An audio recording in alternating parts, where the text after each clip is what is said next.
the fact that Electoral Commission sanctioned the printing on the blind side of the political parties is an admission, self-admission of criminality. And the person who wrote that letter should be in court by now. Because it's like admitting that you are printing counterfeit currency. One other requirement for the transparent register or registration process is for the Electoral Commission itself to publish the provisional register on their website so that it is available not only to political parties, but the general population, including people who are even not Ghanaians.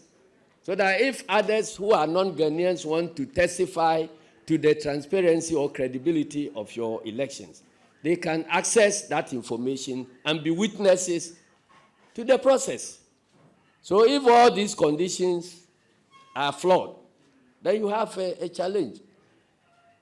Another issue has to do with the issuance of the voter card. The voter card is a security document, like currency or ballot paper. And so all the security documents that are used during elections are tracked from the point of their production to the day of the elections. That's how what we do when we are printing ballot papers. Political parties are invited to observe and monitor the printing of ballot papers right from the printing houses to the polling station. All the papers are tracked so that nobody can go printing ballot papers outside the agreed framework.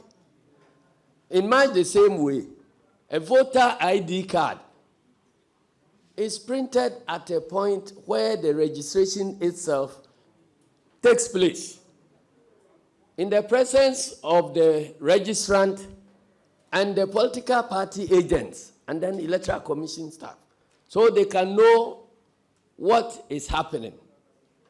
So there is no precedence where people will register with a biometric facility, and then printing is done, and then later Electoral Commission or anybody else will sit somewhere on the blind side of the stakeholders to be printing voter ID cards. First of all, we don't know the ID cards are being printed for the people you claim you are printing it for. And the persons you are printing the card for, they themselves are not aware that anybody is printing any card for them. And nobody can track the number of cards you are printing and their distribution. So what happens? If you print more cards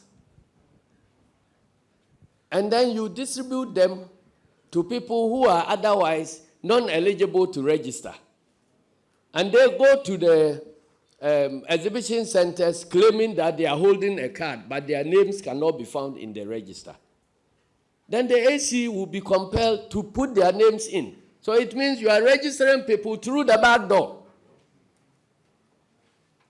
So these are things that should worry all of us. And I don't know how a machine that has been properly procured, programmed, and with the staff trained to operate it will end up generating multiples of this thing. So it raises a very, very difficult challenge. So we cannot now identify any voter uniquely.